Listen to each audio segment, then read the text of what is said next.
durant laquelle les fidèles se préparent intérieurement à célébrer Noël, événement inouï et décisif pour l'humanité, puisque Dieu s'est fait homme parmi les hommes.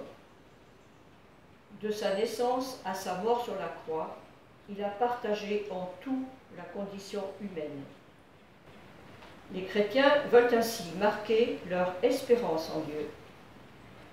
Le mot « avant » ne veut pas dire « avant Noël », il vient du latin « adventus » qui signifie « venu »,« arrivé ». Il s'agit évidemment de la venue de Jésus-Christ parmi les hommes. L'Avent désigne le temps où l'on se prépare à célébrer l'anniversaire de la naissance de Jésus. L'enjeu de l'Avent, c'est de faire aujourd'hui de la place en soi-même pour Dieu.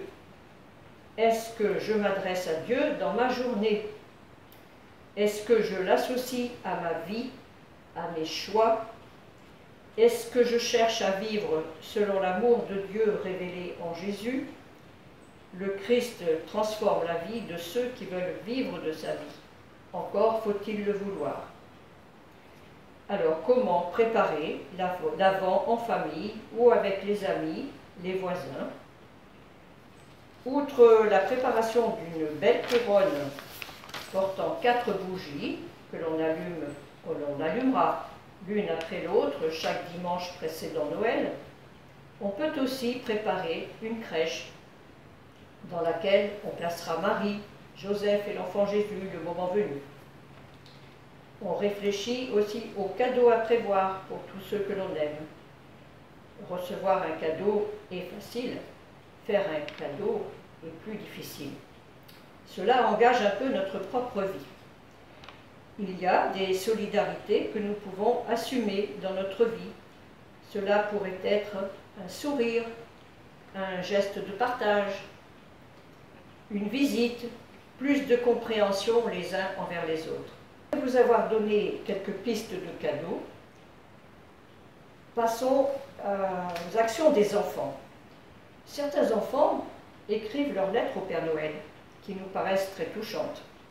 Toutefois, il y en a d'autres qui ne s'adressent pas au Père Noël, et je me permets de vous transmettre la rédaction d'une très jeune adolescente à qui le professeur avait demandé d'exprimer ses souhaits.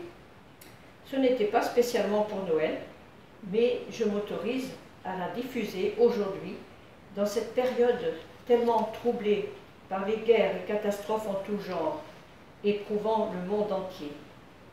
Ce sont les mots d'Élisabeth qui prennent tout leur sens dans ce temps de l'Avent, normalement annonciateur de paix.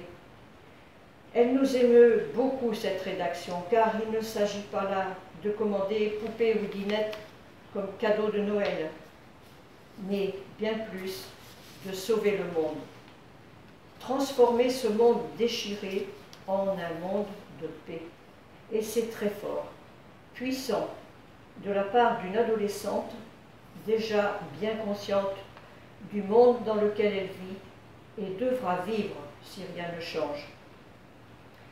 Alors écoutons et associons-nous aux souhaits courageux d'Elisabeth Stürmayer.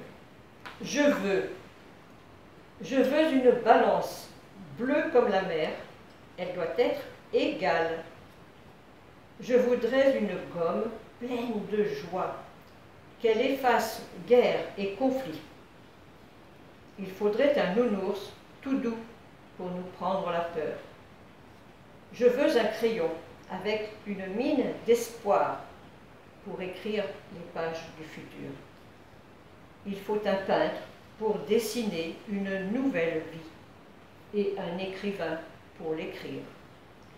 Je veux une lumière bien forte pour guider nos pas et rester sur le bon chemin.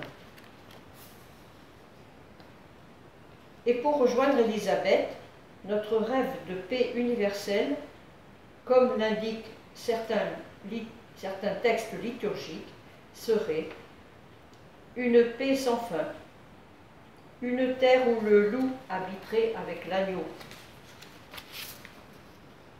où il n'y aurait plus de violence, où des réconciliations s'accompliraient dans la confiance que les uns retrouvent avec les autres. Préparons-nous à vivre un joyeux Noël avec l'espoir d'un monde nouveau à venir. Et chantons le cantique « Sur ton Église universelle, que tu maintiens dans ton amour, Seigneur, que ta grâce fidèle descende partout en ce jour. » Tes enfants, avec confiance, ici fléchissent les genoux. Ne confonds pas leur espérance, Seigneur, sois au milieu de nous.